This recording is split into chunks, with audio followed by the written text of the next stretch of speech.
Consider the simple, subconscious act of setting down a heavy ceramic coffee mug onto a dark oak desk.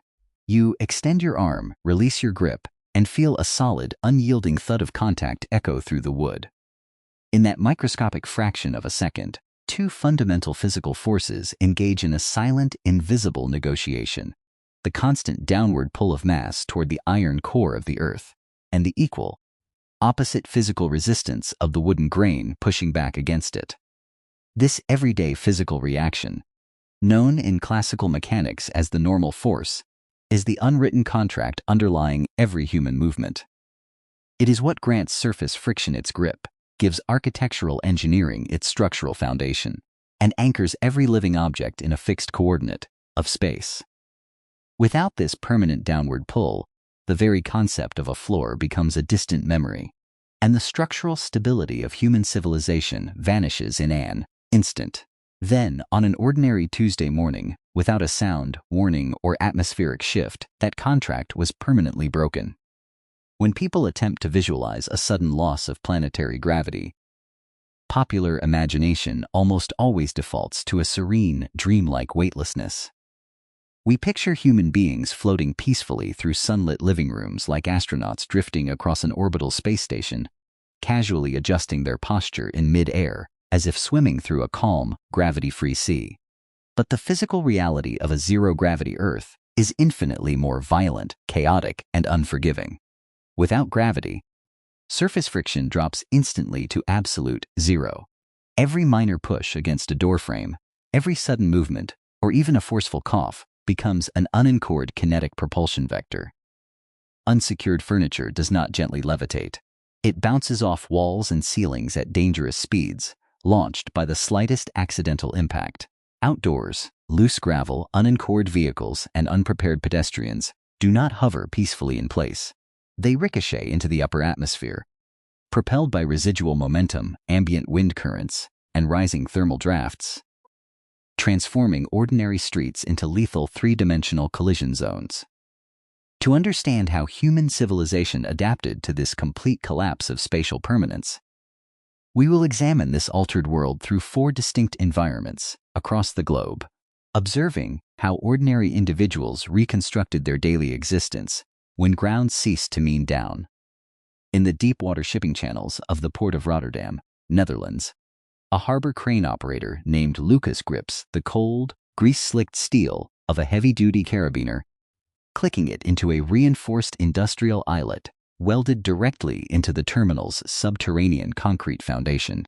Around him, the world's largest maritime hub has transformed into a suspended graveyard of unanchored industrial machinery. Giant ocean freighters no longer displace water, freed from gravitational ballast.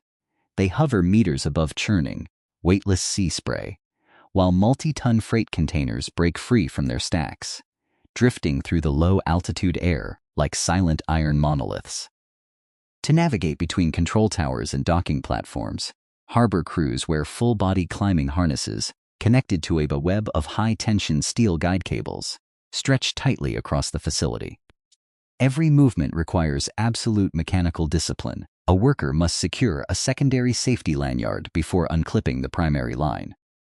A single lapse in protocol, a jammed carabiner, or a momentary loss of grip means drifting helplessly upward into the gray cloud deck, with no surface to push against and no downward force to pull them back. Lucas checks his dual-locking carabiners twice, his gloved fingers tracing the worn yellow safety weave anchored directly into 300 feet of solid European bedrock. 3,000 meters underground, inside a retrofitted subway cavern beneath Kyoto, Japan, a primary school educator named Hana manages a classroom where ceiling and floor have lost all meaningful distinction. Society quickly discovered that open skies were fatal. Urban populations retreated beneath thick layers of stone and concrete, where physical ceilings served as absolute barriers against atmospheric drift. Inside the tile-lined station, classroom furniture has been stripped away entirely, replaced by soft padded wall panels and braided nylon webbing anchored to heavy brass handrails running along the structural pillars. Children do not sit at desks. They wear fabric waist harnesses clipped into central guidance lines, swaying gently in place like deep-sea divers anchored to a coral reef. Intimacy and emotional care have been fundamentally reframed by mechanical attachment. Hugging a frightened child now involves securing their safety line to your own harness ring to prevent an accidental push from sending both teacher and student colliding into the vaulted ceiling. Hana moves along the tether line, checking each tension buckle with methodical care. A young boy reaches into his pocket and pulls out a polished glass marble, letting it hover motionlessly 3 inches above his open palm before carefully zipping it back into his jacket pocket. Pausing here allows us to absorb the full weight of this global transformation. What we are witnessing across these environments is not merely a collection of tactical survival tricks, but a complete structural redefinition of human architecture, daily behavior, and emotional connection. As we continue through this altered world, we will examine how agricultural systems were forced to reinvent food production from the ground up, how ancient spiritual traditions adapted to a universe without an above or below, and what this radical hypothesis exposes about the invisible physical forces holding our real world together. On the vast, windswept plains of Patagonia, Argentina, a cattle rancher named Mateo operates within a rural landscape where traditional agriculture collapsed overnight. Without gravity, livestock cannot walk, graze, or maintain footing, causing unanchored cattle to panic and drift uncontrollably into open air. To preserve food production, Mateo's family constructed massive, low-clearance netted pens anchored deep into the subsoil with heavy steel augers. The cattle are fitted with wide canvas belly-slings attached to overhead tension grids, allowing them to remain suspended at ground level, where pneumatic distribution tubes deliver compressed feed directly into sealed troughs. To inspect his herd and repair perimeter netting, Mateo wears a custom motorized cable-winch harness. By firing pneumatic anchor darts into reinforced timber posts scattered across the pasture, he pulls himself horizontally through the air, gliding inches above the grass like a mechanic servicing a suspended machine. The open sky, once a symbol of endless freedom, is now a constant existential hazard requiring perpetual vigilance. Mateo halts his motorized winch beside a fence post, wiping dust from his goggles as he listens to the low, rhythmic hum of tension cables vibrating against the Patagonian wind. High in the Himalayas, at a cliffside monastery in the Paro Valley of Bhutan, an elderly monk named Tenzin moves along a stone corridor tied to a hand-braided hemp rope wrapped around a central pillar of ancient Himalayan pine. For centuries, monastic philosophies taught the virtue of spiritual non-attachment, the practice of releasing one's emotional grip on the physical world. Yet when gravity vanished, physical attachment became the sole prerequisite for human survival.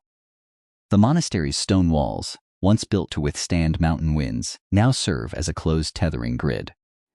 Monks move hand over hand along knotted guide ropes, practicing a slow, rhythmic form of moving meditation where physical weight is replaced by deliberate mechanical tension. Prayer rituals have been fundamentally reoriented.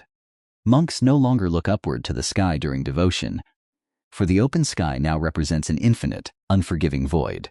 Instead, spiritual reverence is directed inward toward the solid rock anchored deep beneath their feet. Tenzin pauses near the edge of an enclosed stone archway, watching thin trails of incense smoke form motionless, suspended coils in the weightless air before placing his bare palm flat against the cold mountain wall. The tethering and tension arrays deployed across these survival communities rely on mechanical principles remarkably similar to those engineered for extravehicular activities on the International Space Station, as well as biological mechanisms observed in nature.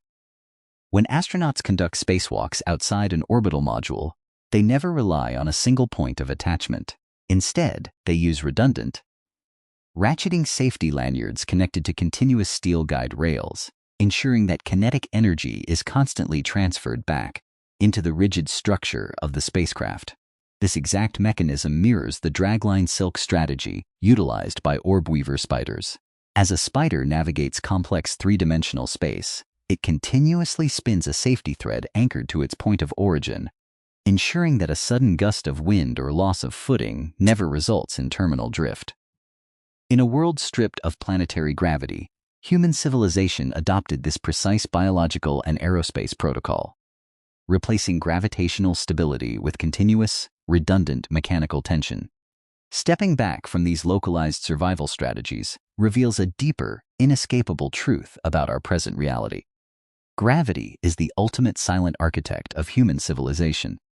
Every city skyline we construct, every agricultural field we plow, every legal framework of property boundaries, and every subconscious habit of daily life is built upon the silent assumption that mass stays fixed to the Earth. Space medicine and microgravity physiology have long documented the severe physical toll of weightlessness on the human body. The loss of bone density, muscle atrophy, and spatial disorientation that occurs when the vestibular system loses its gravitational anchor. But this thought experiment demonstrates that the primary shock of a weightless world is not biological. It is structural and psychological. It exposes how fragile our daily reality becomes when we strip away the fundamental physical constants we take for granted. It reminds us that human adaptability is not defined by our ability to dominate nature, but by our profound capacity to rewire our behavior, our tools, and our communities when the very ground beneath us gives way. You reach your arm out once more and place your heavy ceramic coffee mug down onto the dark oak desk. You hear that same solid, unyielding thud, the quiet, instant resistance of mass resting exactly where it belongs. It is an action so mundane, so automatic, that you have likely never paused to appreciate it. Yet, in light of everything we have explored, that quiet thud is nothing less than the sound of the entire world holding together.